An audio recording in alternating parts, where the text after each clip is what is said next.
Alyssa? Our next request came from the sheriff's office for the jail. It's to replace the closed circuit recording system within the jail. The current system is out of date.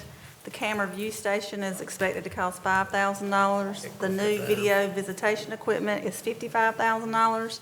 And to replace the cameras in the jail is $300,000 for a total cost of $360,000. I got a question before you even get started. I had a lot of questions way back when this was being built. Share with me how many are digital and how many are analog.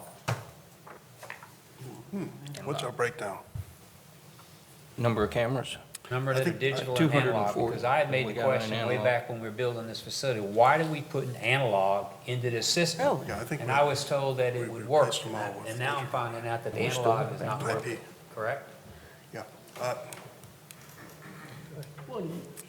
don't even think we have a breakdown. I understand the difference, Mr. Commissioner. I think it's proper. They're all IP related, so I would like to say that they're all digital. But to give you an accurate, complete answer, I would have to go Because I check think some of every them, I one think of them. some of them are analog, is what I remember from whoever worked there before. I won't mention I don't any even think we names. had a but- breakdown of exactly how many were digital and how many were analog. But the problem is anytime there's an incident with the inmates or a safety issue, when they try to zoom in on them, you can't zoom at all. When you try to do it even digitally on the computer, the pixels are so big, you can't even tell whether you're looking at a male or a female for the issues. The decision was made back in the process back then, as I was told, that the people that were in charge then were accepting the analog, because the digital was too expensive. Now, I don't have an exact breakdown of how many are digital and Because, how many you are know, analog. with the background that I have at Evidence, I can tell you that you need the best camera facility, best cameras that's made, and that's what we used to do in the crime scene side of the house. But this thing here, now, you're hitting us with a whole bunch of money, and we can't do all this at one time. I mean, is there some way to do pieces of it? Because if we'd have did it the right way the first time, we wouldn't be here today. I agree. I believe if you'll give me some time, I can be back and I can provide that number for you. Because my concern was back then, and I hope I'm not trying to grandstand this stuff, but there was I asked a question several times about why don't we have the top digital stuff? Why don't we have some analog? Because analog is obsolete back, when did we build it, 5 years ago? Zim, is it 5 years we had the facility now, or 6? I've lost track. The camera system was actually installed approximately a year before we moved in. The cameras sat idle for about a year, and then after we moved in, when we did start having problems with them, they had already gone through their warranty life, because the warranty started on them when they were installed, not when they were actually used. So the analog cameras were installed, and there's approximately 240 of them. To get updated to where we need to be, we need to go to something as Pixel, where we can actually look at what's going on. We've had a couple litigation problems with the state in the past, where we have brought the state jail inspector in to view video, and he made a comment to me that these cameras need to go and you need to update. We have been replacing the cameras as they go down, and we're paying for it out of the county pocket. And we're replacing old cameras with old cameras that we're buying. And my opinion is we need to upgrade and get away from that. Now, Norman Security has told me that if we go with a pixel-based camera system, you probably won't have a problem with it for at least 10 years. The other problem we have is you can't zoom anything, so a couple of cases come up where, just an example, we thought an inmate had a shank, and we couldn't actually zoom it down close enough to his hand to see if there was anything there. Would have made it easier for us to, one, identify that there was something there, and then we go look for it and find it. The system is, if you have a situation where you need to zoom in and you're trying to identify an inmate, it's impossible to identify them. You can't see the face, you can't see the features. it just makes it awful hard, and the state jail inspector told me that if we get in a litigation where the camera is gonna make it or break it, we're probably gonna lose because they can't see anything. And, The new system that you're fixing to buy, what's the pixel? 24? Because 24 is the highest now, isn't it? so, I believe, correctly. What would these be? Would these be 24s or? and the analog problem is every time you try to zoom in, you pixelate and you get the big Right. squares and you can't see anything. I'm a jailer by trade, so I have no idea what those Thinking IT cameras now are cameras about were 24 put in there, pixel rate is so. what they're at now, I think. But they've been in there 5 years, and just for an upgrade, they need to go, and they need to be something that we can actually use, and something that will give us more detail if we need it, and bring us up to par where we need to be. And Commissioner, you're right, with with digital cameras, HD cameras, you can actually do a digital zoom and focus directly on the areas that you need to focus on. As the Major said, a shank, by the way, is a knife for those who are listening. It's very hard to do with the existing equipment, but with a digital camera, we can do and focus in on that, and then we can capture that image and make it part of the investigation. So Also, Major, sir, on this camera system, this also replaces all of our equipment on the master control deck and deck 3 and deck 5 controls. This also replaces all the Cat 5 cable, because on the new systems, everything's going to Cat 6. So this will replace all the cable also. It's not just spending this much money on cameras. You're getting a total rebuild. so Major, what's the bottom line on how many would be life-threatening or critical that we replace? I'm assuming that this dollar amount I'm looking at is Under- to do the whole gamut. Yes, ma'am. Under this system, you would have to replace all of them because you can't mix cameras. So you couldn't do 15 this year and 15 next year, it's all or nothing? No, ma'am, because of the Cat 6 cable gets run through the system. It'll have to be, everything has to be able to run on Cat 5, and the analog cameras could not run on Cat 6. That's the problem we have. Only cameras in the Madam Chair? section are digital. Could I Yes. ask Randy Jones to come forward, please? Only As the board remembers, prior to this board and prior to the last board and prior to this administration, the contract was signed for the jail.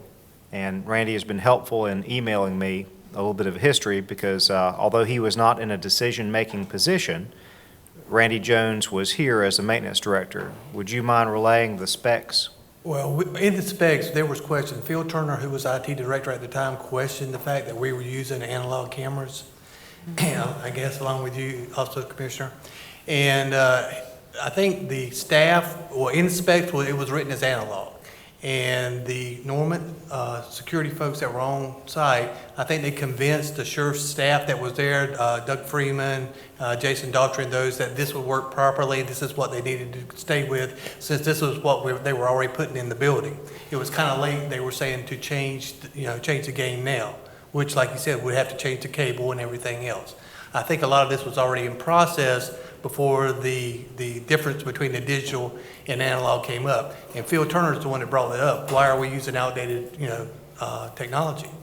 All the cameras that the county had put in on the exterior of the building, we use digital for all that.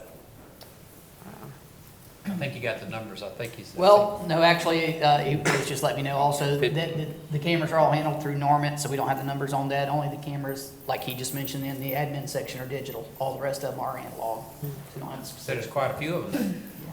That's what I thought. So I hate there to are keep two. bringing it up, but the analog's a problem. Yes. I'm sorry, I didn't mean to interrupt, sir. That's So there's okay. two separate camera systems. There's the camera system in the sheriff's office, which is digital because the county did it. And then there's the camera system in the jail, which is by far the more important of the two, probably. It's analog. And that's an analog system that was installed per the original construction design specifications that was approved in who knows when the building was begun. Yes, sir. Okay.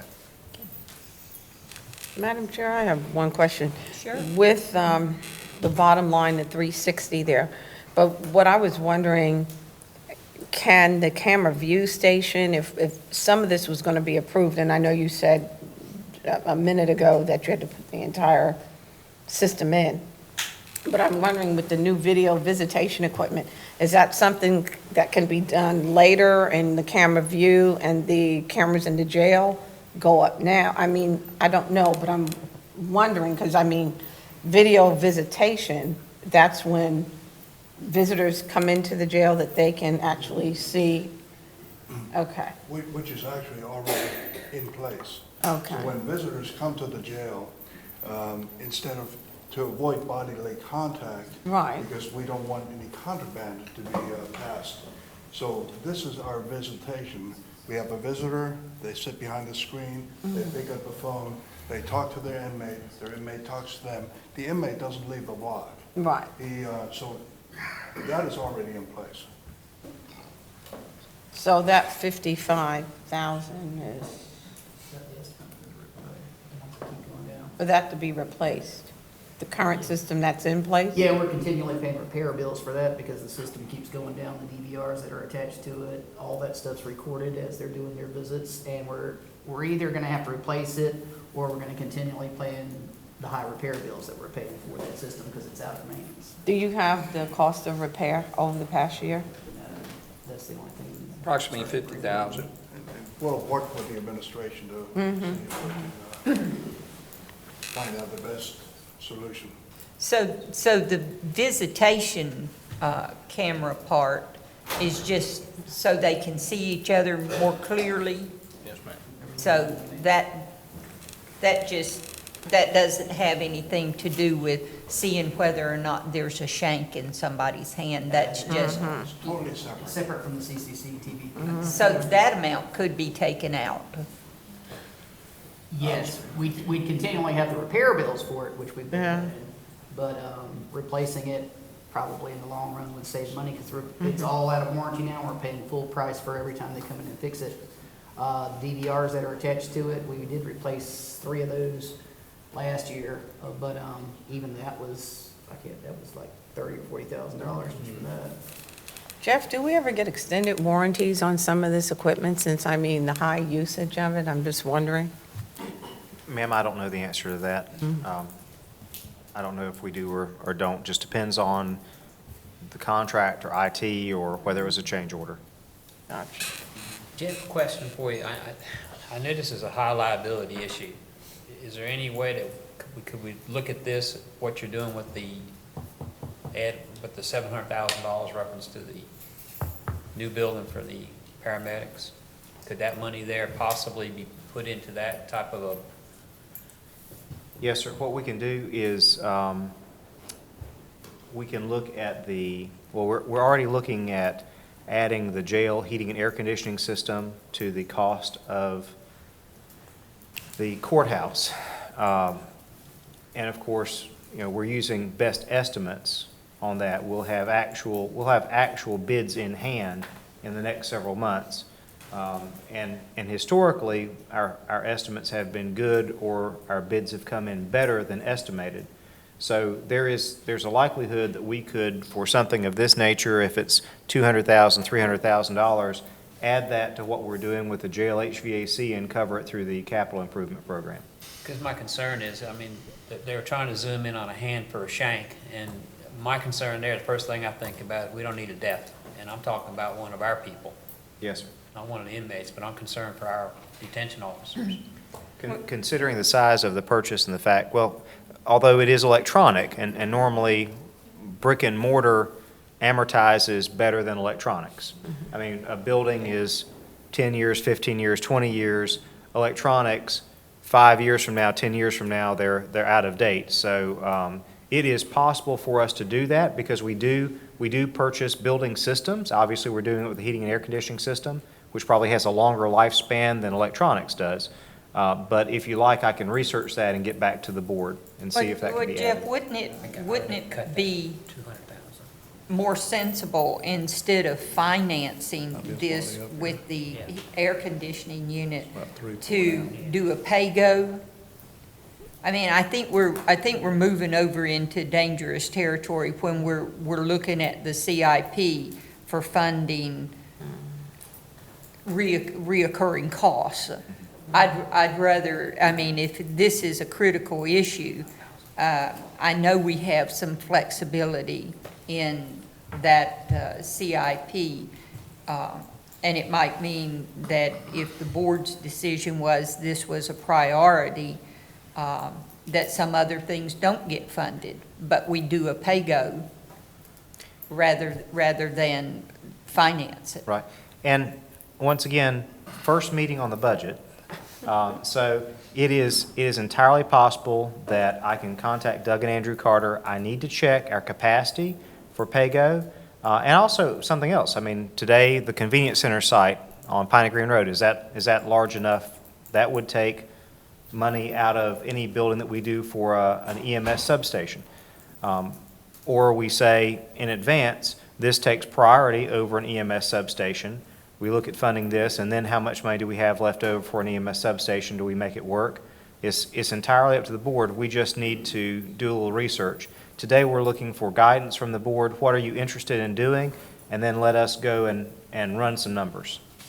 Well, I saw a request this past week for some remodeling for the evidence, the second floor, and that was in the neighborhood of $120,000.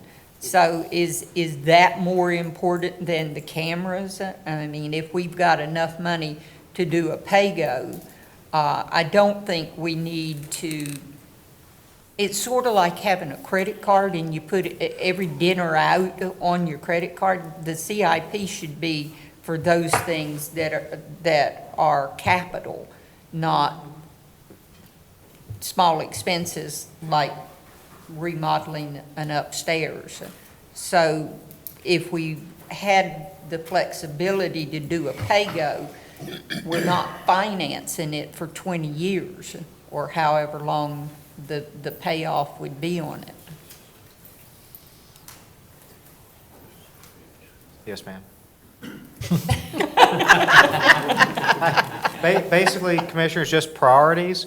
If you say it is a priority for us, staff, try to find a way to do cameras. I mean, and obviously there are some questions that staff would have.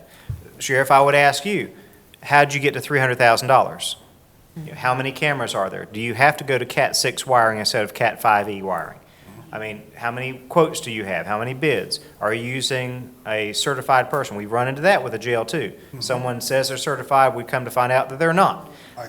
Do we have access to resources that you did not contemplate? For instance, the state of North Carolina wires buildings for us.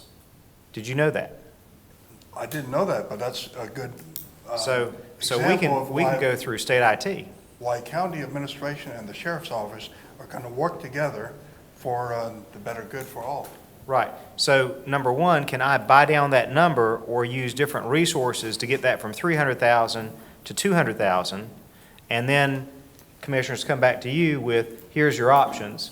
We can do it in this way. But I just need priorities from the board. Where do you want to make investments?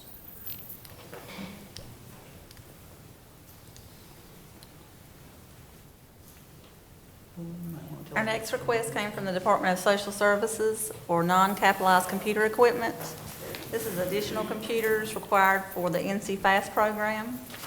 They needed 70 computers for a total of $80,780, 50 scanners for $20,000, and 20 tablets for $20,000, for a total cost of $120,780. And this is normally an expense that would be under IT, but for reimbursement purposes from the state, it is budgeted with the Department of Social Services. Melissa, one question before we get into that. All of these requests, are they in that 26 million? Yes, ma'am. Okay.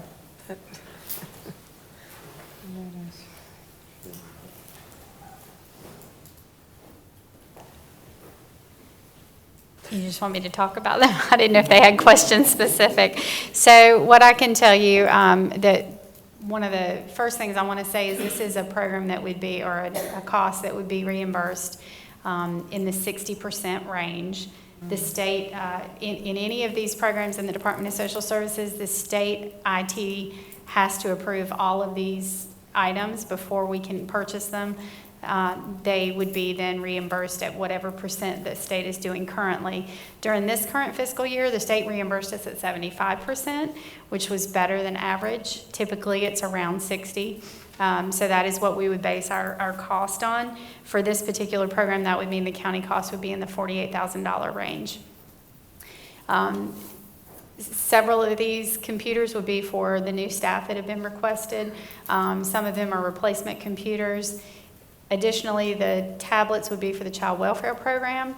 That program is moving at the state level to a completely digital system, much as our economic services programs have in the past. You know, we went paperless several years ago in economic services, and the state is moving toward a paperless system in child welfare as well. Part of that would be tablets for the field staff so that they could begin to create paperless documents in the field and reduce the number of trips we make. It reduces cost obviously for printing, not only paperwork, but pictures. In most child welfare cases, we take pictures either of injuries or of the condition of a home, what have you, depending on the situation. So the tablets would assist with all of that. Typically, we have to purchase cameras, print, those sorts of things. So this would be in lieu of those things. So Sherry, these aren't in the budget? These aren't in the budget for social services? Yes, ma'am. These are actually in the social services budget because of reimbursements. We just, as Ms. Moore was instructed, we pulled those out because the cost of that project was over $100,000. So it is in the DSS budget, and it's part of that number that you've seen all day. It's just that it's a large purchase, and so we wanted to give you just a little additional explanation on it. But again, I do want to point out that the dollar figure for county dollars on this would be $48,000, not $120 because of the reimbursement. Okay, all right. Are thank these, you. are these items in the same building for the people? No, sir. Some of them are in the Economic Services building, and some of them would be in where our New River staff are, the social work staff that are in the New River building. About the scanners couldn't be shared by other? Yes, sir. We have, I believe Dr. Doyle said earlier, 85 staff in the Economic Services division. That program has already gone paperless, and staff are currently using a handful of scanners that are located where the copiers are in the building. They do not keep any paper that a client or a citizen brings in. They scan it and hand it right back to the citizen. What they've been doing is taking the paper, walking down the hall, scanning it, and coming back. One of the reasons that we are requesting the additional scanners, only a handful of staff have scanners right now. We're trying to put scanners in all of those offices because we've had an increased security problem. When you leave a client in your office and walk down the hall and you come back and they're missing, and then we have to go searching for them to try to figure out where they've gone. And hopefully they've just gone in search of maybe a restroom, but sometimes it's taken us a good deal of time to track that client down, and with concerns for workplace safety increasing, as well as the fact that they can't, again, they have to scan every document that's brought in. So they're scanning with every single client they bring into their office, which means that the staff are not only taking the time to get down the hall and back 2 or 3, with every client that they see during the day, but also the safety issue of leaving clients unattended in a building that's locked. So they can't get back to that worker's office without an escort, but then we leave them unattended for periods of time while we run back and forth to the scanner. So that's been a security problem for us. Any further for Sherry? Okay, thank you, Sherry. I got the next one too, ma'am. Okay, let's go with it. Our next request is also from the Department of Social Services. It is to digitize their records. Currently, they have several documents that need to be scanned, and in the future, the employees will be scanning those. The estimated cost is $350,000. So this scanning project would be for the child welfare and adult protective services programs. This is the last holdout at the Department of Social Services for paper records. I'm sorry I don't have the number of units we need scanned right now, but these programs are as the state becomes paperless, this is again, as I said on the previous item, this is one of the programs that will be coming up in this next current year, next fiscal year for digital incorporation into the NC-FAST system. Parts of our human services will be incorporated this year, and the remainder will be incorporated in the next year. The sheer volume of scanning that we have to do to get those records into a digital system so that they would then be incorporated it is enormous. I know in one file room we have 10 large movable file systems that have multiple shelves with each system, and in that file room has completely overflown to the old building where we had emptied the file room when we went digital with the economic services programs, and now we're starting to fill that file room up again with the human services files. So those records continue to put us in a position where we have quite a load that's going to have to be scanned in order for us to go digital in that program. Are we going to be able to eliminate having to retain the paper copy? Yes, ma'am. Yes, ma'am, we are. And in addition to that, this cost would also be reimbursable. So we would anticipate this $350,000 to be $140,000 in county dollars.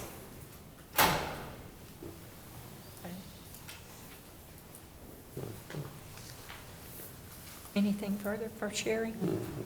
Okay. Thank you. Our next two requests are actually out of Fund 40, and it's non-departmental maintenance carpet replacement. We anticipate in replacing the carpet at the EOC for $16,000, the museum for $42,000, the courthouse for $43,000, Swansboro Library for $35,000, and as needed for $5,000. The estimated cost is $141,000. Randy, would it not be cheaper to get away from this carpet? We are trying to go with carpet tiles everywhere we can. These are just requests we've had from different departments, and their carpet is worn out. I've sent our technician out to check them out. They are worn out. They are due to be replaced. We could delay them if we need to in various places, but these are some that are going to have to be done eventually. And we've got quotes on all of these. We've had people go out and look at them, so they're pretty hard costs. So let me ask you, Randy, which three are the worst? I would say the courthouse, museum, and EOC. Okay. You think there's not a hazard as far as anyone slipping or tripping or falling or anything? Is it more? Those are the three that my technician said that definitely have trip hazards. Okay. We'll put a star by those three. Does anybody have further? Okay, thank you. The next request was for general improvements at the Justice Complex. They need their storage, the evidence storage replaced and relocated to the second floor. There was a request for a booster pump and the elevator door replacement. The total cost is $370,000. Go ahead. Chair, I can address the evidence room issues. Last year, unfortunately, to go with what Commissioner Buchanan said, if they'd have done it right the first time, we wouldn't be here now. The original evidence room was constructed under the jail. It's on the first floor, directly underneath 3 housing units, straight up above it. All the sewer lines and water supply lines for those units come through the bottom of the floor over the top of all the evidence in the evidence room. It wasn't a problem until the latter part of last year when one of the showers upstairs developed a leak behind the concrete wall because of what was described to me as used substandard pipes. They just use polyethylene tubing to control the actuators and stuff for all this stuff. It's not substandard, but it's in a concealed place where we can't see it. So when something like this does burst, it takes a while to find it. You have to go and pull off the plates where the inmate showers are. You used to take the handicap shower panel off. You can actually see in the wall. We didn't know that to begin with. We actually drilled a hole in the wall to try to find it with a camera. And then we discovered that we could take the handicap ones off and there's no back in those, and we can look in the wall. So we started at the bottom, working our way up to try to find out where the leak was. That being said, once they fixed that, they said it was not a matter of if it was going to break again, it was a matter of when it was going to break again. And unfortunately, water travels down. We are lucky in one aspect is that the second floor of the sheriff's office facing the main parking lot, that whole wing of the windows that you can see from the parking lot, that is an unfinished room. There's no ceiling tiles, no carpet, nothing in there. It's completely open. And what we're asking is that we can put one wall, build a wall in there, bring it up to a 3-hour fire code rating, or 3-hour firewall, put in the gas fire suppression system, which is the largest cost, and put some lights in it so we can move our storage there. Unfortunately, when the leak happened, we just got some free storage, or mobile file bins that DSS had. We were lucky and got some of those from them. We put them in the bottom evidence container room, and the flood warped the tracks, and we had to go back and do some more maintenance to those, get those where they would work again. We have, we maintain roughly 17,000 17,000 items of evidence, with over 10,000 of them being in that particular room. We have another room which is also upstairs. Both rooms are full. When it leaked, we ended up hanging tarps with zip cords, and it was pretty bad. We had some evidence that was damaged, however, was not destroyed. And fortunately, the leak occurred during business hours when one of our CSI investigators happened to go into the evidence room and found it. If it had happened when one of them was not there or way late at night on the weekend, it would have leaked all weekend and we wouldn't have known it, and we'd had a lot of evidence damage. Then you've got another estimate since this 325,000? Yes, the second estimate we got was about 120,000. We had originally, when we talked with the Assistant County Manager Doyle and Randy, we were trying to get what would be perfect for us, and I had no idea how high the price would be. It came back, and we backed way down to just enough to make a storage room, an evidence room, and that's it, nothing else. The floor doesn't have to be carpeted, it can stay concrete. We just have to have the fire suppression system that's argon gas. FM 2000. FM 2000, because of the type of items that are kept in there. That's the biggest cost of it.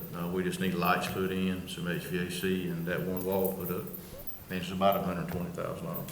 And there will be some ventilation that will have to be done for the evidence storage also. I'd say it's about $200,000 off that 325 then. Yes, sir.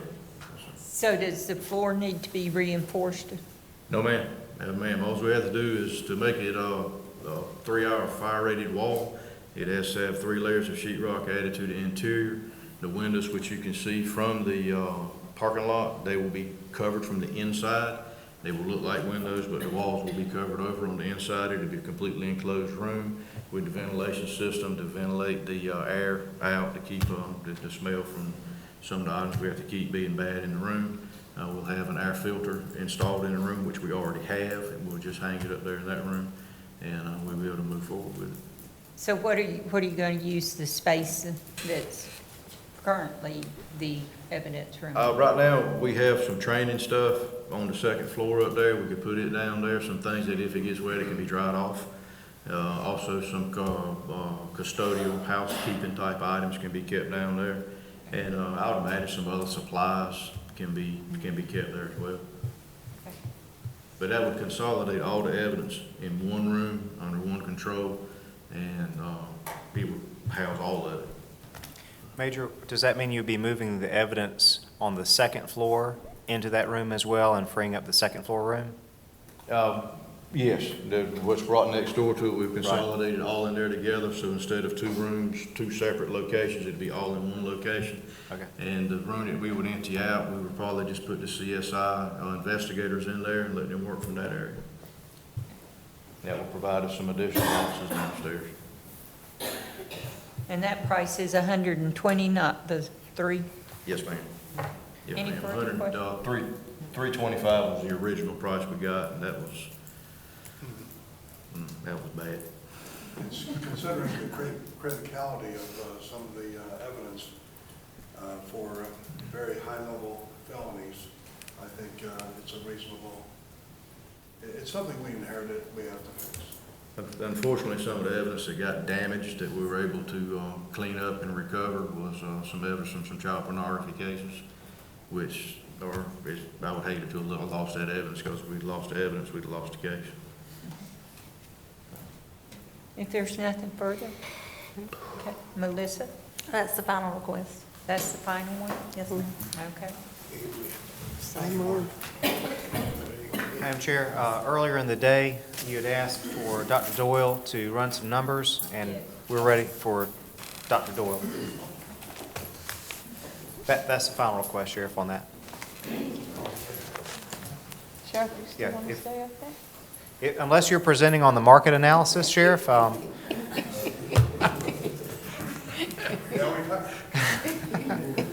You're dismissed.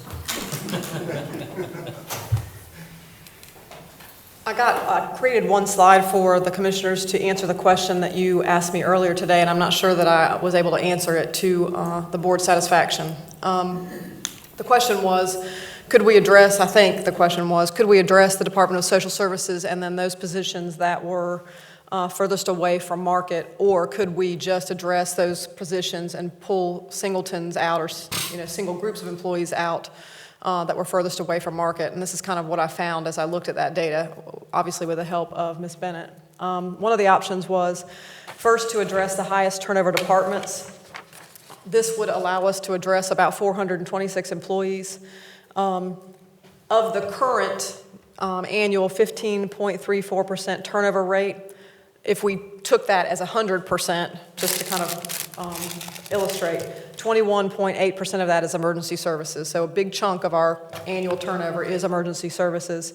Another one is social services. The issue, I guess, here is that the cost would still be a pretty large one, $1.6 million, if we address those two departments with the highest turnover that are left of the departments we have yet to study.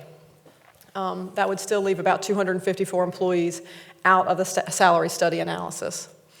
Another option would be just to look at those positions, as the chair asked, that are 15% or more below the market. This only represents 121 employees.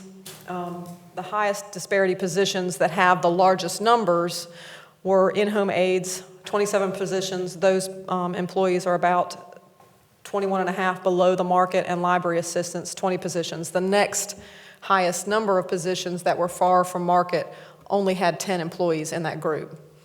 And if we did that and only did those employees or employees in positions that were 15% or more below the market, would only address 121 employees total for a cost of $641,374, and would leave 559 employees out of the salary study. The issue here is that this doesn't address the highest turnover departments, and so it kind of still leaves us in the same situation that we're in. Again, I'm not sure that that answered the question to our satisfaction, but those are kind of the numbers I was able to find this afternoon. It does answer my questions, and it gives me more of a picture as to how many employees that we would need to address. So the 1.6 million as opposed to what was? I believe the number this morning was 2.4 million, excluding the enterprise fund departments. 2.4. So 800,000 would be what we would be saving, is that correct? If we didn't address those 254 employees, yes, ma'am. So that would leave approximately, what'd you say, 200 employees? 254. 250. So 254 employees would need another 800,000 to just encompass them all. Yes. 2.4. Okay. I appreciate you putting those numbers together for me, Megan. Thank you. Does anyone have any further questions as far as the salary study for Dr. Doyle? Any other way we could look at these numbers to make them look better? For me. Okay, thank you, Megan. It is what it is. Did you have something else, Maggie? Well, What it is. one of the things that I know is an issue, and it is an issue across the county, we talked about this a number of times today, and Ms. Slater has addressed it as well.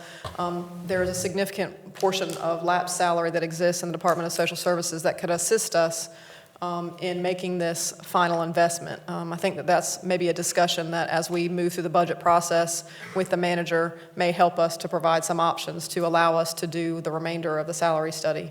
And I don't, that's just another option that could be considered, I think. The problem with lapsed salary, though, is, I mean, this year, we know how much lapsed salary we Absolutely. have in April. We started in July, we're now in April. On July 1, 2016, I cannot tell you definitively Yeah. how much lapsed salary we will have That in the next. Department of Social Services 10 months later. Sure. We can make some, we can look back historically. Sure. And say that over the last 10 years, our lapsed salary has never fallen below whatever. And with my luck, that's the year that we have full employment. No one wants to leave. Well, once they get the raise, they won't want to leave. And that is the goal. That is definitely the That goal. is. Well, that's a good point. We have not, when's the last time we adjusted social services? We did a portion in 2009, but not the 2009. full department. Okay, so some portion of social services has not been since 2006? Yes. Okay, 10 years. 10 years. Well, we can't count on lapsed salary. This is a reoccurring expense It is. that is going to be there Yeah. next year and the year after. So we can't count, I mean, we've got to figure worst-case scenario. So Yes, ma'am. if there's nothing further for Dr. Doyle, thank you again. Thanks. Madam Chair, the last presentation that we have, PowerPoint presentation, is on Albert J. Ellis Airport Capital Improvement Program. In the original order, financial advisors Doug and Andrew Carter were giving us information on the Government Capital Reserve Program, and we were trying to group all of the CIPs together. The airport CIP is part of the Enterprise Fund CIP, and that's the mouse there, Mr. White. So it is pretty much self-supporting, or I'll let Chris White cover that. Chris White's our airport director, and he'll give a presentation on the airport CIP. And that's our last presentation prior to seeking input from the commissioners. And in the interest of time, I'll try and make this expeditious. So please feel free to stop me at any time if you have any questions. We'll talk about our capital improvement program. But first, let's talk a little bit about the airport. One of the most important things about the airport is that it does support a lot of jobs. It creates 360 jobs. The airport also has a quite significant economic impact on our community. Currently, it's $237 million a year. It's quite significant. The airport also helps you keep your ad valorem tax rate down by generating over $3.5 million a year in taxes. So, the airport generates capital funding from a lot of different sources. The number one source is the Airport Improvement Program through the FAA.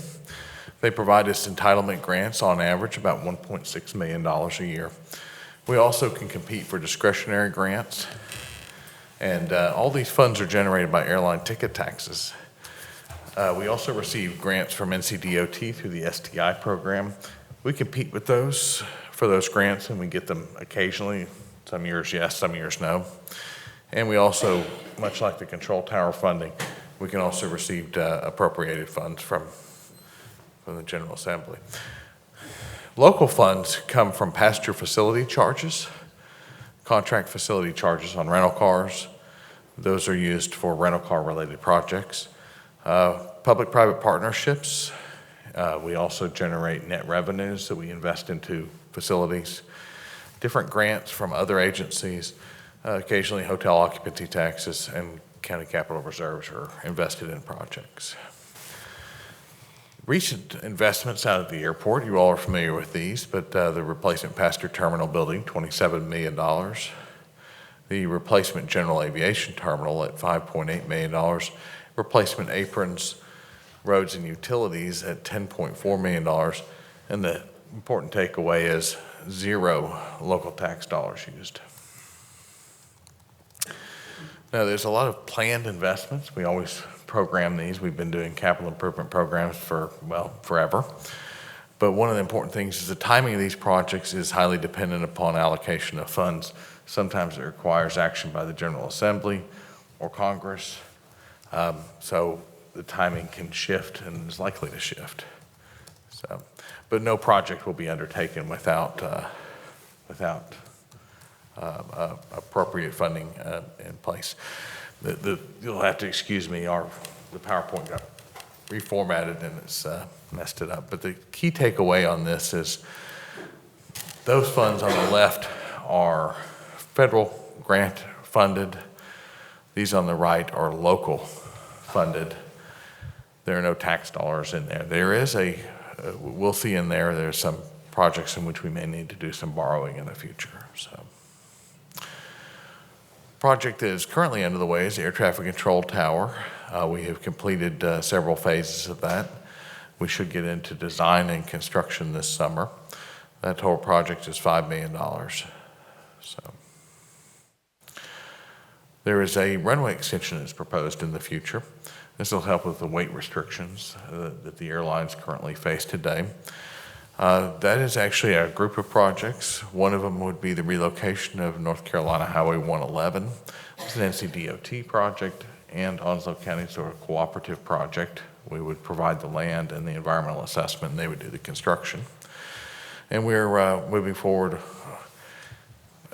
Part of the land acquisition program affects this project, but this wouldn't be constructed until about 2020, so we look many years in the future.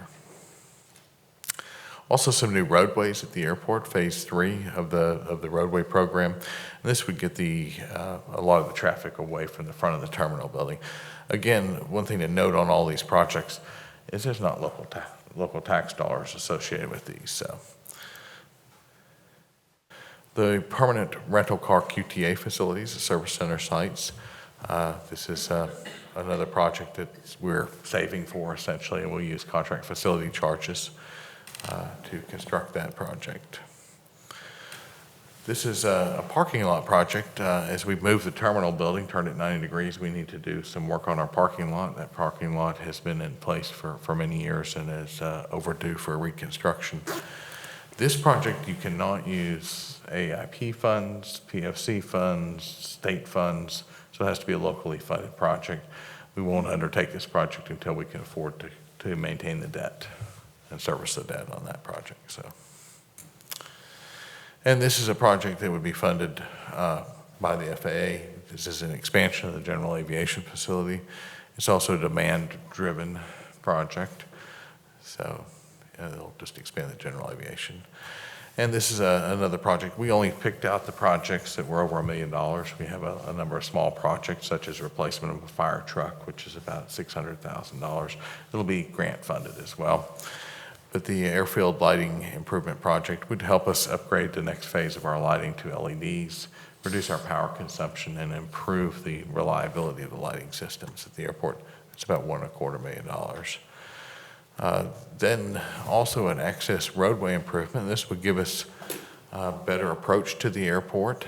The FAA will fund this new roadway into the airport. It will also allow us to do some more economic development projects on the northern end of the airport where we currently have utilities in place. Make the airport more attractive for an MRO or other type of economic development project. So, Chris, fast enough? Chris, you and I had talked last year about the situation with demand and request for hangar people that had planes. Have you explored the idea with public-private businesses to put? We got 14 people, I understand, and do we still have 14 or 15 people waiting for hangars on the waiting list? Yes. And if we could get a private company to build hangars, and that would bring those planes here that we would collect the property tax on those planes?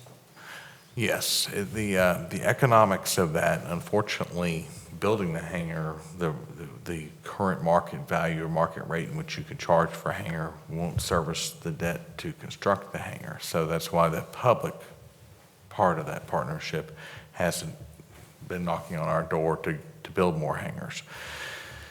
As our market matures and we can increase our hangar rental rates, it makes it more competitive, and that makes that opportunity more greater prospect for that. There's also several other approaches that we're looking at on how to develop those hangars so we can get those aircraft to locate here. I know of a $3.5 million airplane that's based in New Hanover County because there is no hangar here.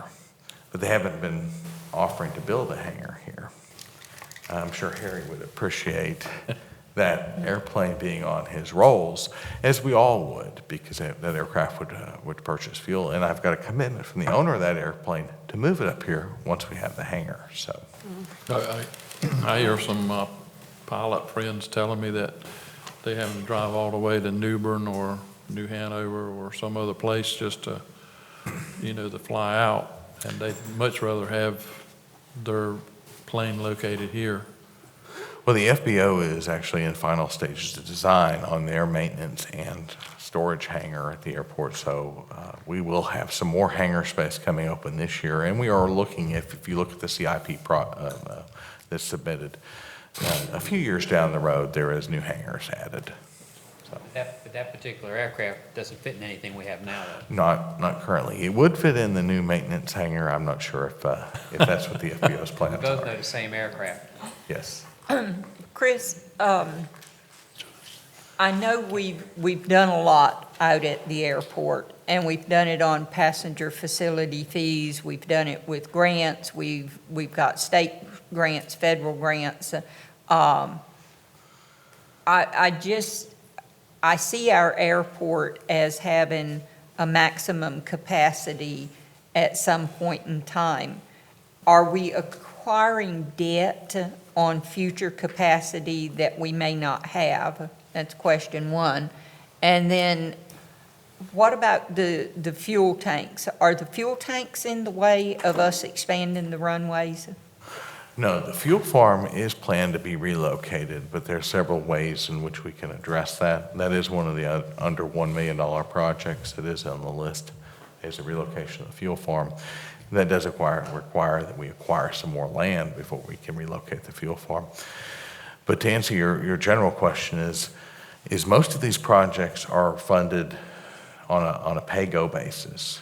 We received the grant that year. We also have PFCs that in our formula in which we repay the debt we took out for the passenger terminal building, this is the residual. We didn't commit more than 50% of our future collections, passenger facility charge collections, to debt service so that we can continue to do these projects. There was a long period of time in which no projects were done at the airport, or no significant projects were done. This is a lot of catch-up that we have to do. A lot of it is maintenance type work and projects that were deferred for a number of years. Some of these projects require discretionary funds. As we mentioned, those are the competitive funds. We won't do those projects unless we receive those funds, unless we receive the commitments from the FAA. We've had preliminary discussions with them, and they are interested in funding those projects. But until Congress acts, we won't know for sure. Any further questions for Mr. White? Okay.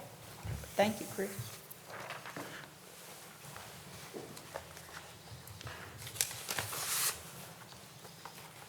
What you got? Madam Chair, that concludes all of the presentations that we had.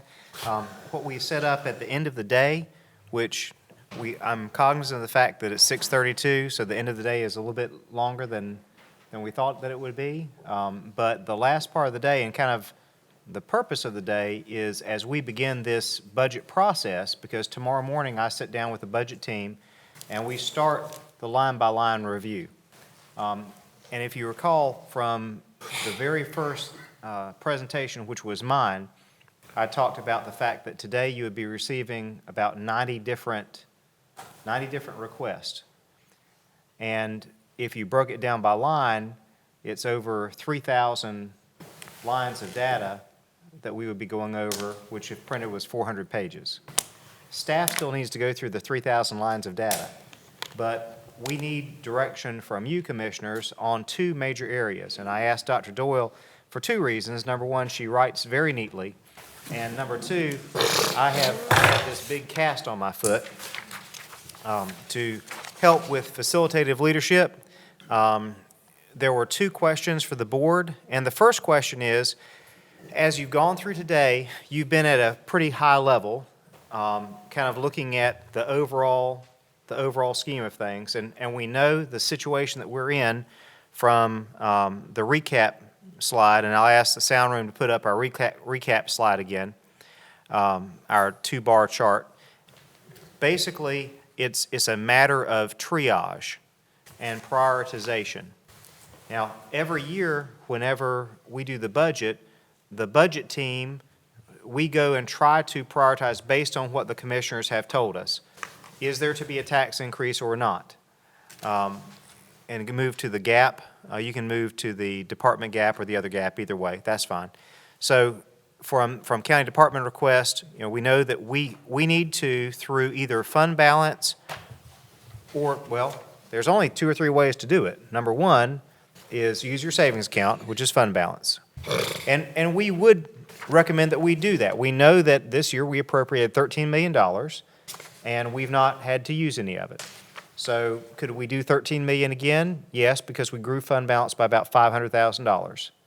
So if we appropriated $13 million, now that's just the $26 million. Actually, I suppose it's actually, if you go 2 more slides to it's the 36, or 39 back. It's the back one.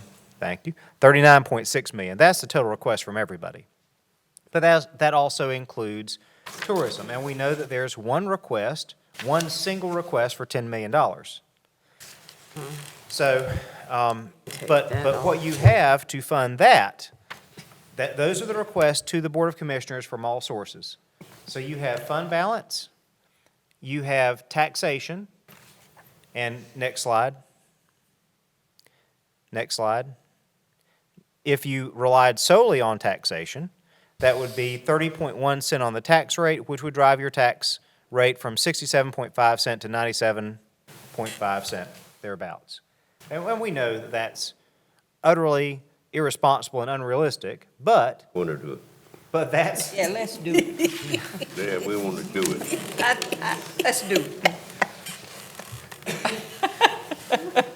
So, as I was saying, you have fund balance, you have taxation, or you have cuts. Let me just give you all a minute. It's been a long day, Jeff. Yes, ma'am.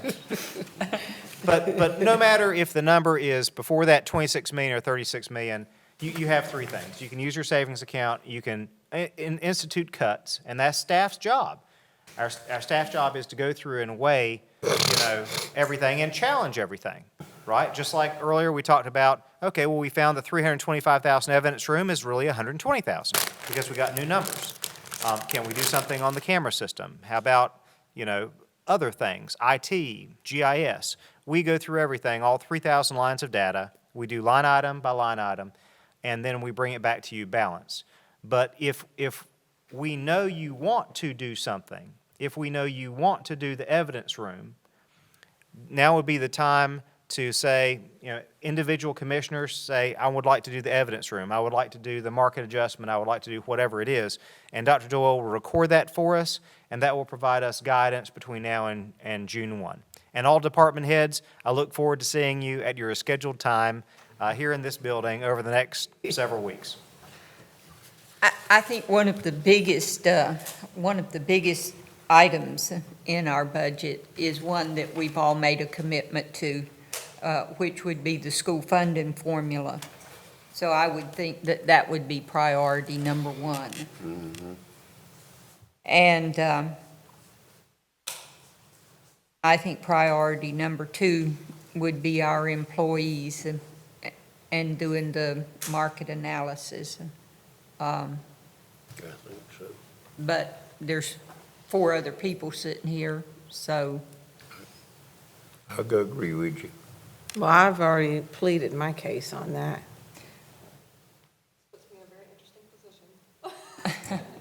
You move it up. But what this does, if you took last year's budget and said, absolutely, we're going by last year's budget, there's not going to be any, there's not even as much revenue this year as there was last year, so we couldn't just say ditto last year's budget over again. There's still got to be cuts. So what I'm looking at right there is probably $4 million, close to $5 million, $5 million right there. Not counting additional numbers on sales tax, where we were at $1 million less in revenue, but the sales tax base will get more numbers between now and June. 5 million. So right there is $5 million. And we haven't scratched the surface of any of these other things. Well, are there some that we know we want to, I can't even read from here, streamline? Well, to streamline, that's simple. Take the tourism money, what is it we have we can spend, $1 million what? $1.4 million. You have It's everything else. 1.4 is your current tourism fund balance. It's not the anticipated revenue for the coming year. So you have 1.4 in savings. Deal with. 1.6 or so in recurring revenues. Right. Plus you have 1.4 in savings, and next year you'd have about 1.6. This year we did fund the full 1.6, and we dipped somewhat into savings to fund the request that were made. I would take all of that tourism money and streamline it that have never been given money before, not give them anything this time. But That's just my recommendation. Yeah, I'm with you there. But what I'm saying is that tourism is not going to lower that $26 million. Lower that 36 Back million. the presentation Well, it'll up lower the to 36. yeah. I'm not even there. I've already jumped that bridge and moved To on. let people know where we're at, which is where we're trying to go. Okay, I'm at 26 headed down. But I put the evidence room down at the bottom though. Move it. Invest. Yes.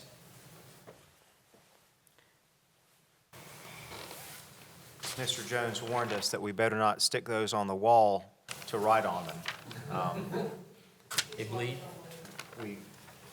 We don't want to take the chance.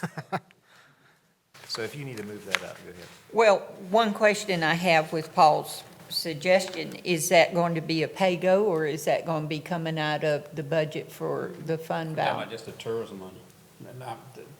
The evidence room The is evidence coming out of room. tourism. Fine. I can see people traveling Okay. here to see our evidence room. Oh, yeah, let's go to Onslow I County. would They, take that- You're gonna have to take that out of the fund balance, or we'll find it out of some well, what I had, nonprofits that we're taking general funds into nonprofits. There's some nonprofits probably don't need no, some money. what I said earlier was to take that money out of the CIP revenue stream, I have no problem with that. but not to take it, so if it's there, that is what she's writing on the board is out of fund balance. I'm talking CIP, not, No, ma'am, she's not writing out a fund balance or any particular source. What we're asking is, where do you want to invest? Now, if you have further direction, such as the vice chair says evidence room, and Chairman, you would like for evidence room to come out of our pay-go, out of the capital reserve fund, then let us know that, and you just write a CR and paren behind that, and we'll try to take that out of capital reserve. I have no problem with that. But the school funding formula and market adjustment, they are absolutely purely general fund General fund. operational. There's no way they're coming out of capital reserve. Correct. They're not one-time purchases.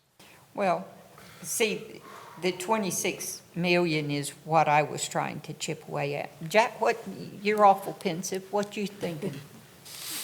I want to see the bottom line, see what we're going to do with, if it's going to require a tax increase or not. I ain't going for no tax increase. I can tell you that right now. I don't No want to, tax I don't want to increase. endorse anything till I find out what, I It's think gonna that be gives him evident. guidance, though, that he knows we're staying at no tax increase. It has to either come from fund balance or cuts. Go ahead and go with the same thing you had last year and see what it does. Mr. Manager, what would be the feasibility of taking last year's budget and then trying to take last year's budget and make cuts in things we funded last year to make up that $5 million? Ma'am, I can't do that. I don't think we can do that without, let me characterize that. I can do that, but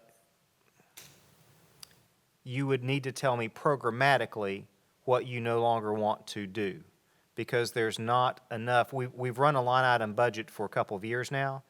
There's not, despite any rhetoric, there's not $5 million or even probably $1 million or $2 million of $50, $100 at a time without impacting programmatic. Now, I need to talk with David McCole about our fund balance situation. We used $13 million this year to balance the budget. And when you said use the same budget as this year, that's telling me $13 million again. My question to Mr. McCole, when he returns this week, and he should be back on Wednesday, I believe, is, all right, based on our financial picture, can we go, instead of 13 million, can we go 14 million? Well, can we go 14.5? And that is something that I do not know yet. One thing that I have to ask with this is also, is it sustainable? Because you draw a good point within the evidence room, and part of why I ask our auditor to present on the one-time things is they're one-time things. So even if we have recurring purchases like Jeff Smith, Norman, you have two ambulances. Well, you have two ambulances that you ask for every year because ambulances are on the road 24/7 by 365 days to the year. But still, they are one-time single purchases, and if delayed one year, could be picked up the next. The market adjustment, once it is put in place for any number of employees, for any dollar amount, that will be the baseline budget, and it will be recurring forever. So I really, I believe that the best that I could do with talking about this year's budget is if through a combination of fund balance and cuts, how much could we achieve? But the first two items on the board are $4 million, any way you cut it. Plus I have a loss of revenues potentially of some amount up to $1 million. And we may have to go through and then come back around and take a look at it as well as to, when you look at the investments, the prioritization of those investments. So, I mean, this is a lot to take on, to take up all of these requests and to sit here now to streamline versus investing. And I think with GIS, we asked that question out of the three, what would be the one? And, she clearly stated the Sanborn update. So, maybe we need to streamline, because either we're going to move forward with the process and make some of this happen, or we could be here till 3 o'clock this morning. Yes, ma'am. I mean, we've got to come to a conclusion about how we're going to deal with this process. And staff, the budget team, and the sheriff knows he's been before us. I mean, and all the department heads are here. They've all been in the room, and we've sat for hours upon hours just talking about one department. But given the gap, we have not appropriated fund balance yet. We're at $13 million plus beyond the fund balance that we appropriated this year. And that does not include any tourism or outside agency request. So the number on the screen now is departments. And I'm not counting enterprise fund departments who are at this moment in time thanking themselves for being enterprise fund departments. I know. Well, Jeff, the thing is, and I asked the question early this morning, at what point do we draw the line on how low we let fund balance drop? how much fund balance are we willing to use? I've spent 8 years here building the fund balance and trying to make improvements in this county. I'm not willing to rate fund balance just to meet all these wants and leave this county in a worse place than I found it. So how low are we willing to go with fund balance? And I know the state says 8%, but I know that that's not a fiscally sound number for our county. If I was channeling Alvin Barrett right now, Alvin would say that, we have not been at a fund balance level that he would be comfortable at because of our position on the coast. So that's why, and other counties, and if I was channeling Dave McCall right now, who is a finance officer in Pender County, and I don't know, Melissa, when you were a finance officer in Jones County, if you also had a minimum fund balance ordinance, you did?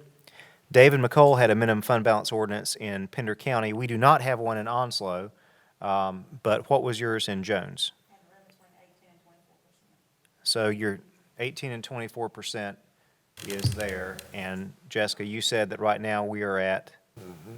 25. Right, But that's committed fund balance. As of June 30, 2015. Because we don't know this year yet. Like 11. Oh, Unrestricted. well then, we gotta start cutting. I mean, you can't have it both ways. Madam Chair, what really bothers me is, I know that market analysis and the adjustment is something that we have been working on and trying to get competitive with other agencies to make our employees stay here, but things come up other than hurricanes and tornadoes, just like this $1.7 million mistake that somebody made down the road, but we're having to pay for now. That's a total, that's $2 million that we got to come up with to keep our jail open. There's a possibility there that, the inspector walk in and find us in a situation where they can shut the jail down, and then where would we be? Well, fortunately, we've got a CIP that we put in place 8 years ago that we can tap now to take care of that. And that doesn't have to affect any of this. We can go to that CIP and utilize that money to keep it from having to be part of our operational budget.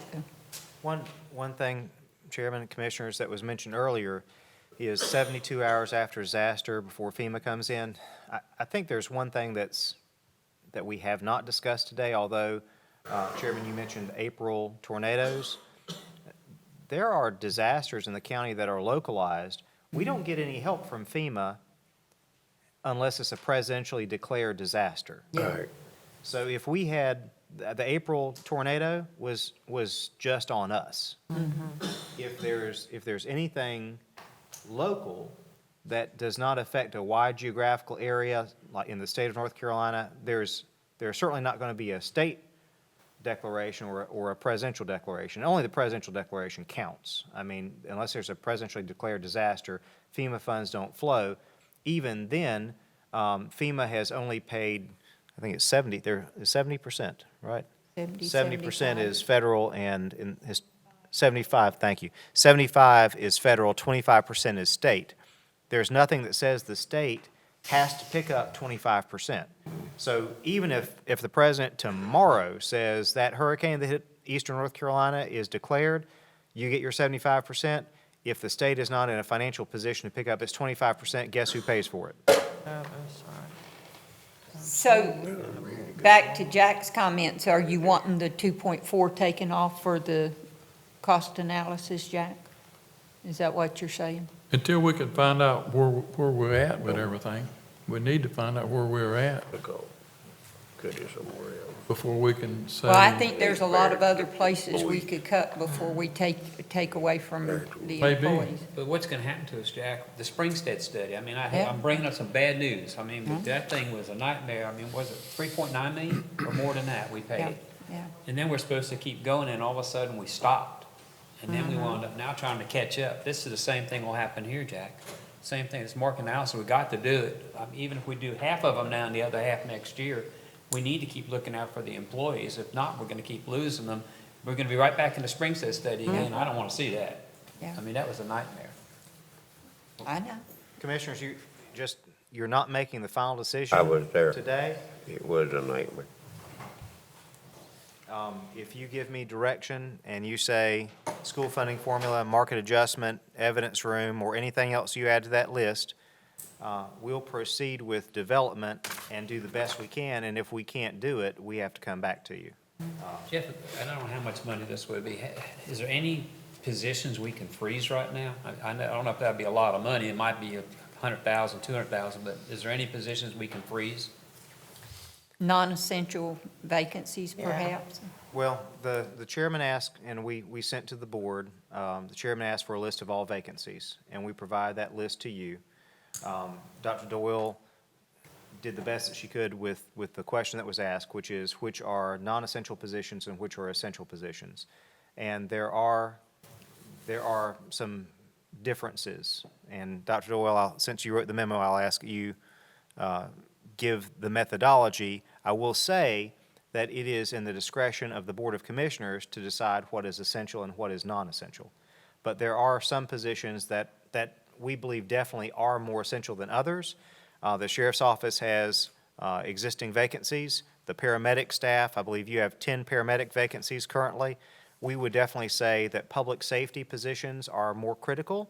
And we would also say that public health positions, such as nurses, if you're providing a function of that nature, that is also more critical. And that there are some leadership or management positions.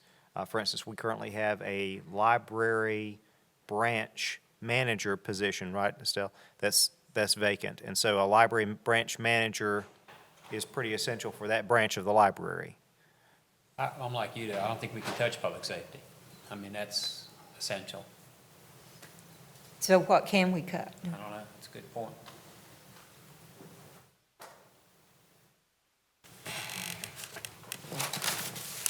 I'm going to, Well, cut something.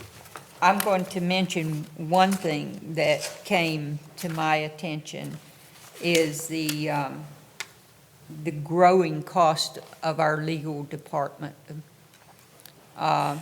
Nearly $600,000 in legal. And I know I pulled 30,000 off of the consent agenda at our last meeting. I think that years ago, 4 or 5 years ago, when we looked at going to in-house legal, we were spending about $180,000 to $200,000 on retaining legal. Is there some way you can go back and look and see what the procedure would be and what the cost would be, comparing the two in-house as opposed to retainer legal? We would need time to look that up, ma'am. I think that it would be a pertinent piece of information that the board would need to make a decision. Any other departments that are growing at that rate needs to be looked to see if there's some way we can streamline that. But that's just my opinion. You can. I certainly concur with you, Madam Chair. I do too, Madam Chair. Same here.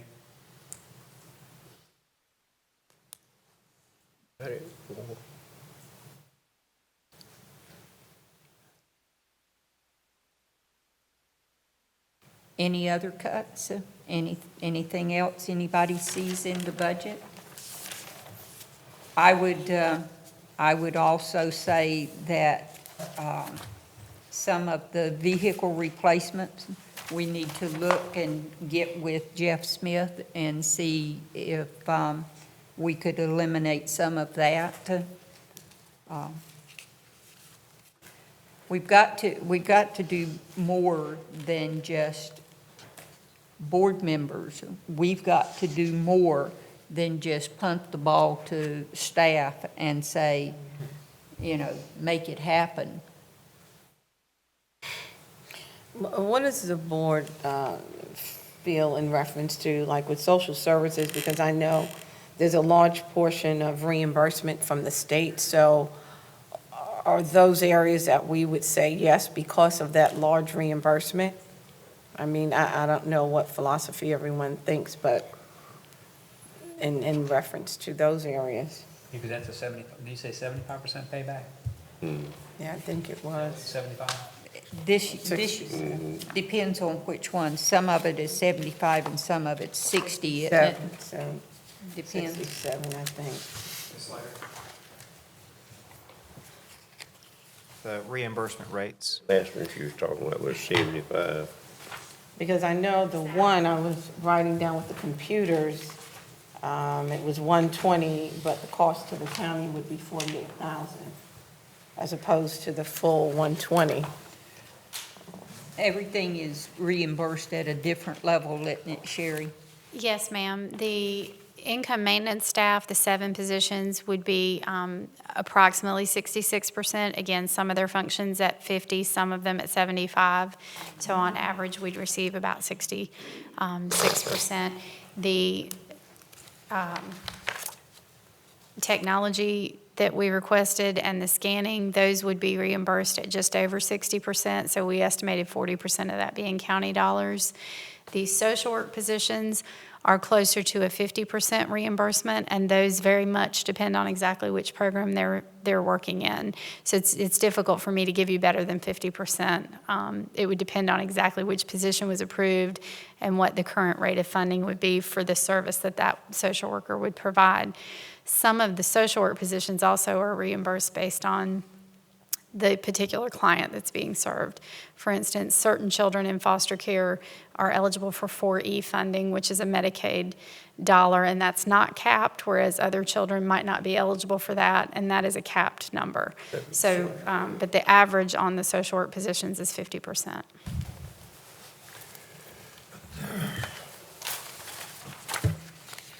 So if we went back to the original pie chart from this morning and we looked at the percentages, or I think it was in this one. Could you pull up sound room? So where we see Percentage the of amount expenditures. of cost? Ma'am, are you talking about the expenditures or the revenues? Yes, the expenditures. Pie chart on expenditures, please, from slide 23 from Jessica Roberts' presentation.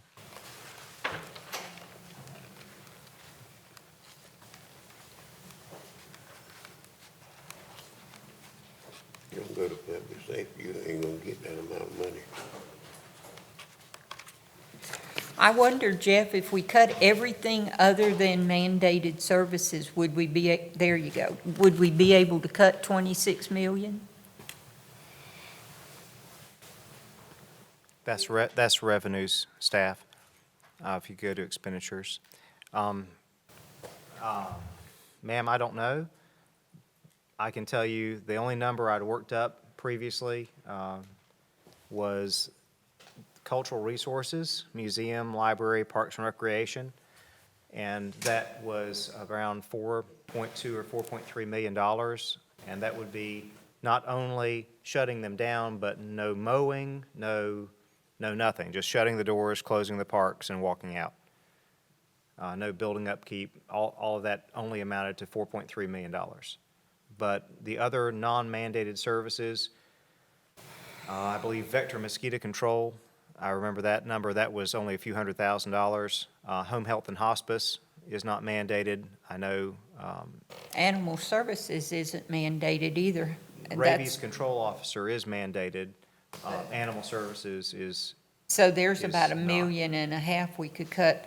Isn't that about what animal services budget is? I think I saw it somewhere, a little over a million, 1.7.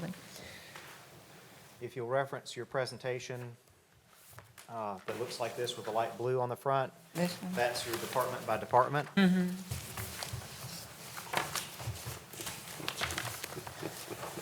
On slide number 3, it's 1.4 million. That's what we're. 1.4.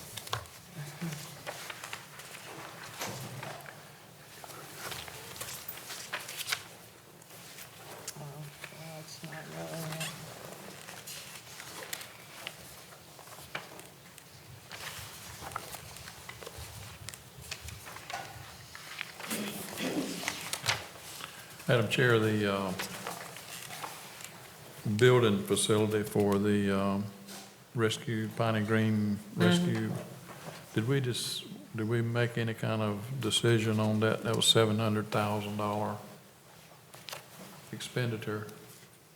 Is that something we can do without for this budget cycle? Well, under the circumstances, I think, in my opinion, that would be, while it's not pleasant, that would be one thing that would be palatable. I mean, it doesn't hurt any particular person. And then the other thing, Is that what you're recommending, that we? Streamline that put, one. yeah, put that off for right now, but then the other thing was, did we decide that We haven't decided anything. I mean, did we discuss the item about the firemen that was needed for the volunteer agencies? Well, we're going to use that in budget? Norm, is this a recommendation from the fire commission? Yeah, Did the fire commission approve these 14? they said they did. Ma'am, I would say the Fire Rescue Commission actually took these requests from the fire and rescue agencies, and they've passed them on to the county commissioners. I would not say they're a full recommendation. Okay, so they didn't say, yes, this is what we're asking for. They did not say 100%, yes, this is what we have to have. They took this and actually said they're going to push it up to the county commissioners. Because there's probably some that don't need it. I'm not gonna mention any departments, but I know one that could probably get by without that 1.5, and I don't, that's $30,000 right there. Didn't we discuss too that even if we decided to do that we would reduce the amount of money that we were contracting them? I would dare say if you asked any of the fire chiefs and looked at them and say, you can either have the operational money that we have discussed and the Fire Rescue Commission has made a recommendation on it, or you can be cut back and your personnel will be at this level, I am quite sure that they will take the operational money. That's what I would think. So one option of the board would be to offer them that choice, Norman? You could. Well, that would be a revenue stream to offset. Now, I just calculated on a piece of scrap paper the 30,000, so we would need to know what benefits and all of that would actually work out before we make an offer back to them. We've got to know specific numbers, not just what I scratched out. And like Norm said, some of them want a full-time and a part-time, so each department would be different requests for reduction of that contract money. And I'm like Norm, I think if you ask them the choice, I believe they'd say, we need the operational money. I think they probably want that too. I think some of these personnel requests need to be scrutinized. I know that some of them are probably legitimate and needed, but under the financial restraints that we've got, I think they need to be scrutinized very closely. I would not say a blanket yes on all the personnel requests. Anybody else's comment on personnel requests? Got to. I agree with you. You gonna have to. We just can't, we can't, yeah, You cannot do it all. you can't do it all.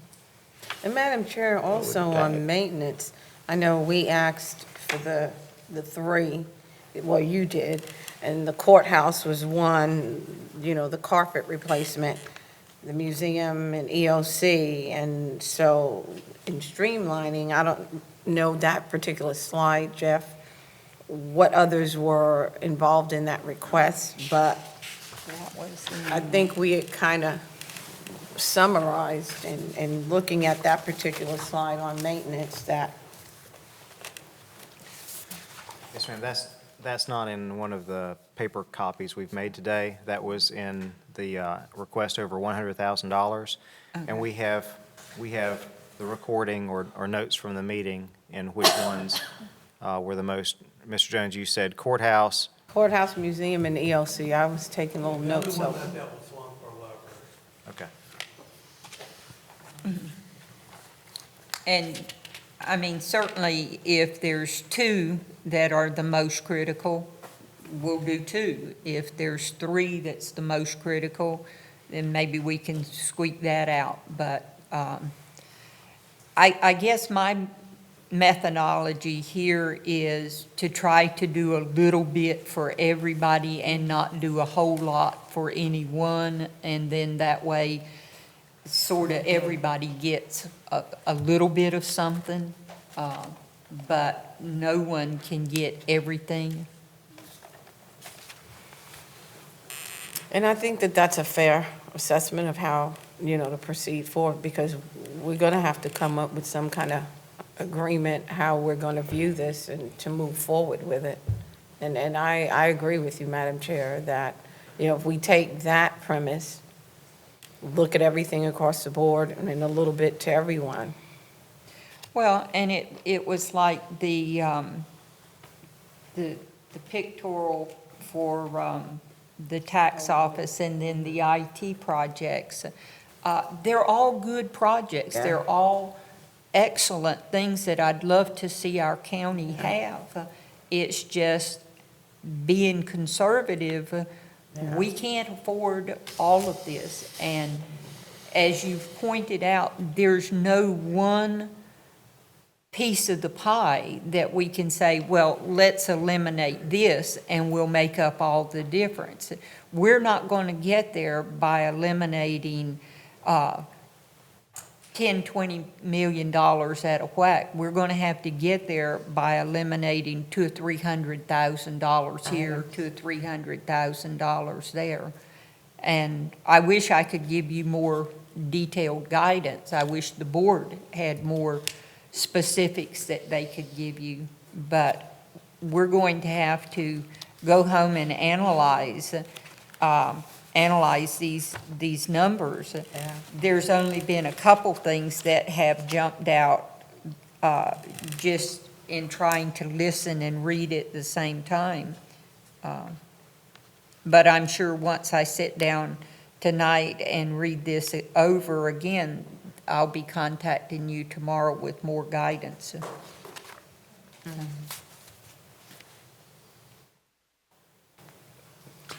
Madam Chair, is Dr. Doyle Shorty, she's, She's sat down. okay. Is there a way we can narrow that market adjustment, narrow those employees down and do some of them half year and some of them maybe the other half of the year, not do them all at one time in order so we don't have a sharp, I know we'd have to budget for it, but is there a way to narrow that the number of people involved down to get, I know you've already shaved some of it off, but is there another way maybe?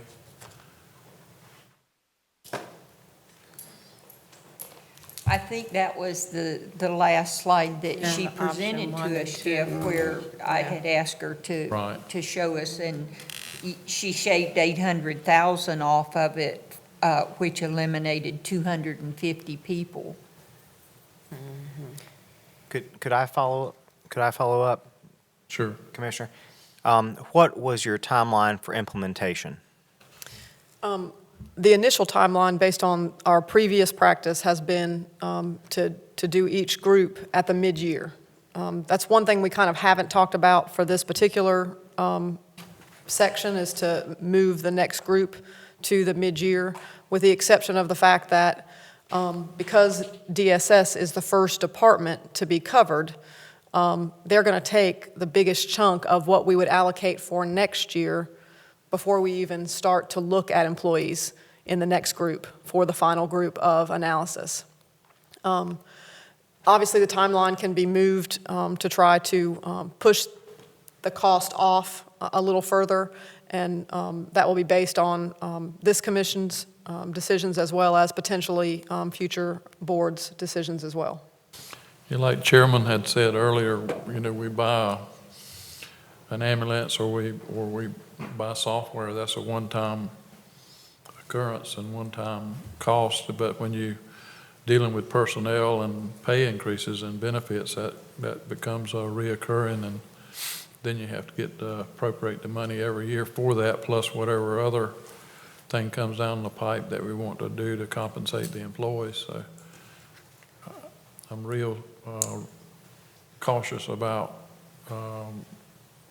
salary adjustments based on that because of that reoccurring cost.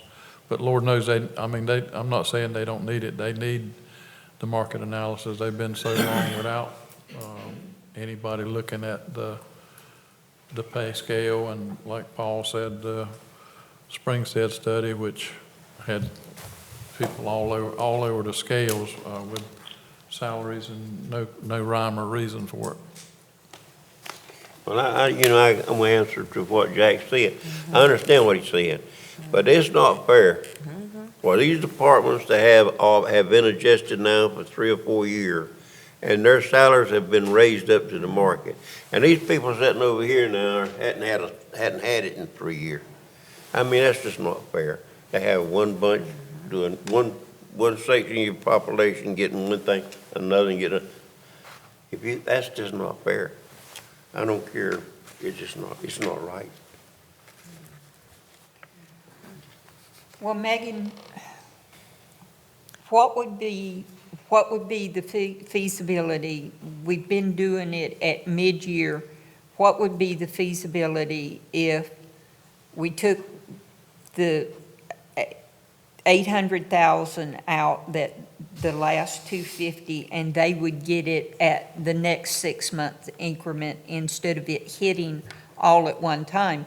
It's not going to make a whole lot of difference in my mind. I mean, it's all going to hit. It's just a matter, is it hitting at one time or 6 months apart? Is that making any difference? Let me make sure I'm understanding. So you're saying to implement a portion starting in fiscal year 17, sometime in fiscal year 17, and then another portion in fiscal year 18? Or are you saying to... Both in the same fiscal year, but 6 months But delay. apart. Actually, ma'am, that goes to timing. Could we sit down could we take a bathroom break, number one, and get 5 minutes to look at an implementation other than July 1? And if we could lower that amount and give you a number in 5 minutes? Well, I mean, these are just things that you can take a couple days and come back. We're not making any decisions here tonight. We're not. I'm just trying to throw something out, but WC's exactly right. When you've got a department that hasn't had a pay increase in 10 years, and, if I were an employee, if I knew 6 months down the road it was going to be my turn and that had already been voted on and is solid, that would be one thing. But if I were an employee and I knew, well, they pushed me out and I don't know if I'll get it next year because a new board's coming in and they may not give me anything, that would be unfair. So And the turnover would probably be rapid at that point.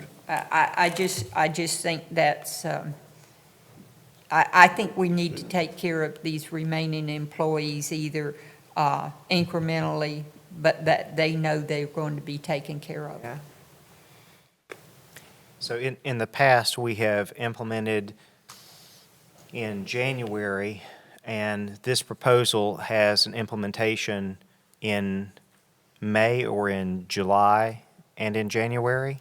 Yes. So it Well, would, there's two options there, but yes. so the bulk of them and the greatest money had an implementation in when? July 1st. July Well, a 1. portion starting this fiscal year that has already been budgeted for, and then the rest starting in July 1st. So, I mean, there's an option to go anytime during the fiscal year, starting starting July 1st. It doesn't necessarily have to be July 1st. It could be anytime during that fiscal year. And I know the amount of the savings is probably minuscule, because, I mean, we're only pushing them back 6 months, and it's the portion that would be the 800,000 would be pushed back for 6 months. I don't know, that's what you'd have to tell us, Jack, or Jeff, if that's anything that would even be beneficial. Yes, ma'am, we'll work on that. Okay. If the board would like for us to look at alternate time frames, we'll give you a couple of options, and the board can let us know what you'd want to do. Okay. But what I am hearing is that a priority of the board, of all members of the board, is the market adjustment analysis, but to come back with different timeframes for implementation. Is that correct? Yeah. And cuts. I want to see some cuts, either, everybody says there's not a budget around that can't be cut. Where? Let's cut. Pay you to cut. Where? Oh, you asking me? Yeah. Well, I've already give one thing about the Piney Green Station and firemen, the option on the firemen. Anything further from you, Vice Chair? I'm good. Anything further from the left? I'm right now. I mean, And we I talk might about, think of, you have to probably think of some more, but right this minute, I'm ready to go. we talk about the legal, the legal section with that expenditure that's got really big now. And I think the other cut, I'd already mentioned that, but I don't think it's up there. The deed sync software, which is 60 grand. I mean, the image server is really 8, but, she definitely stated she wanted the Sanborn updates. So, I mean, the deed sync software is something I think could possibly be cut.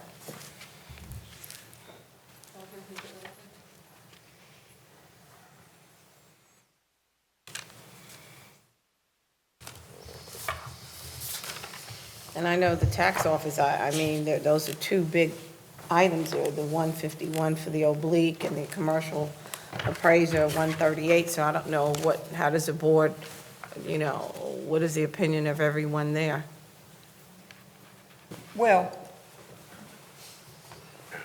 I'll let some of the other ones speak before. Yeah.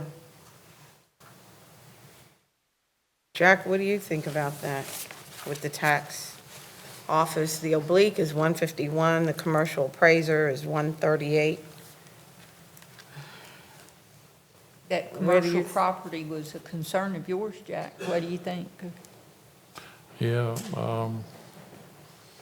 we got somebody that's gonna be looking at it, so I don't know that we don't need to keep that in there, but, I don't know about the pictorial thing, because we got other agencies that will take advantage of that, and if we're gonna let other agencies maybe have it, I think Jeff even said we'll explore, maybe charging a fee for it, or maybe getting recouped some of our costs, so I'd want to see, what we'll develop for that before we Make a decision on make a it. decision on cutting it.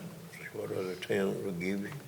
The college, Coastal Carolina is looking at, from 6,944,000 to 9 million. What was that increase for? Sir, we had such a full schedule, we didn't invite Coastal here today, as we had so many other things, we figured that we would be coming back with additional items. I couldn't tell you right off the top of the bat about coastals today. That's $2 million more than what they got last year. Yes, sir. I think well, I know in years past, they've talked about a parking deck, so I don't know if, but that wouldn't pay for a parking deck. No, ma'am. That wouldn't come close to paying for a parking deck. Carl, you know what that is? You I have, don't know, I have no idea what it is. And I know you're over there. I'd say we need to really look at that. That's $2 million right there. That we don't have any, I mean, we need somebody to tell us what that's for. well, I'm sure it's a legitimate request, but is that something that would take priority over some of these other mandated improvements?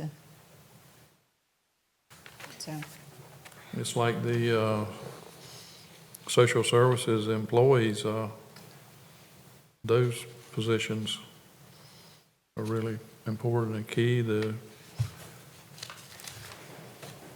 detention officer is a key thing for safety and liability. But I'd like to know what that $2 million is, what it's for. And Commissioners, this, as I said before, today is not exhaustive, and Coastal Carolina is a good example of that. We've gone from 9 a.m. with a 1-hour lunch break until 7:30 p.m. this evening, or right about. There's Coastal Carolina. There are other things. Remember, we highlighted one-time expenditure request over $100,000. Now, I did ask the question during one of the breaks. There was a $480,000 expenditure that we've not yet highlighted to you, but that is absolutely mandatory.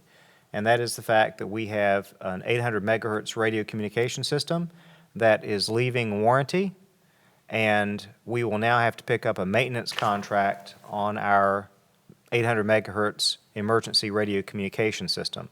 And that is $480,000 in expenditure. That's recurring. It's not one time. So it did not, specifically fall under the criteria that I asked our auditor to research. But today, we have gone through a tremendous amount. There is that much more again.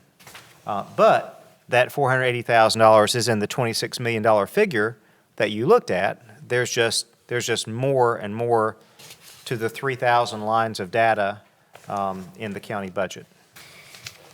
And but that $480,000, while we might consider some requests for additional revenues, whether or not we pay the $480,000 is probably not too discretionary. well, I know Jack mentioned the personnel request for more detention officers, and I know that we last year tried to give a few increases in personnel for the sheriff's department. He did not receive all that he requested last year, and I'm sure that he will be willing to work with us on a number that he can possibly get by with, seeing the dire straits that we are in. And maybe that would be a conversation that we could have as to how much we could streamline that request.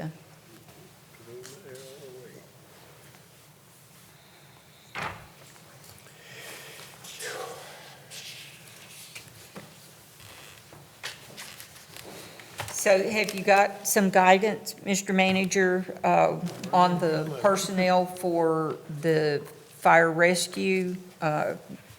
We've talked about streamlining some personnel in administration, streamlining some personnel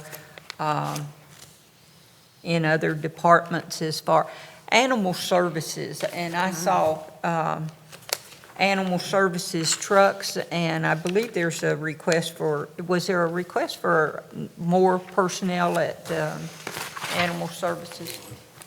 One, I think. Was that one? I thought it was one. No, there's no request for additional personnel. Just vehicles? The vehicles and animal services are part of the regular replacement schedule. There are 2 trucks a year that we replace from animal services, but there's no request for personnel. It may have been an existing vacancy that you saw on the vacancy list. Okay. Well, even the vehicles from animal services, I mean, I know we want a routine replacement schedule, but we can't do what we can't do. So maybe that's a conversation we need to have with Jeff Smith, what the mileage on these animal services trucks are, and if there's no additional personnel request, perhaps he can work miracles on the trucks. You better do something. Somebody's got to do something. There's no more raise taxes, what? I still think we ought to go back that 95-cent tax rate. That'd solve everybody's That'd problem. solve Come on, everybody's boys, problem. what's wrong with you? Not here. Everybody's sick. Maybe we can all buy a lotto ticket and somebody win this evening. If I do, they ain't gonna get none of that. As you mentioned that, ma'am, if the State General Assembly would give us 100% of the money from the lottery that they originally said that they would, Yeah, they That we'd be would in- take we'd be in care better Take care shape of than all we are today. Yeah. Yeah, you're right. That would take care If, of it. if everybody paid their Onslow County property taxes, we'd be in good shape. That's another one, Jack. You're right. For You're right. almost $5 million that people didn't pay. Delinquent accounts. Okay, it's getting late and we're getting rummy, so let's put an amen to it. Amen, sister. Any further comments from the commissioners for guidance to the manager, or have you guided him enough? See you next week. Hearing no comments, Mr. Manager, do you have any comment that you'd like to make? No, ma'am. No, Can I ma'am. have a motion to adjourn? So So moved. We're adjourned.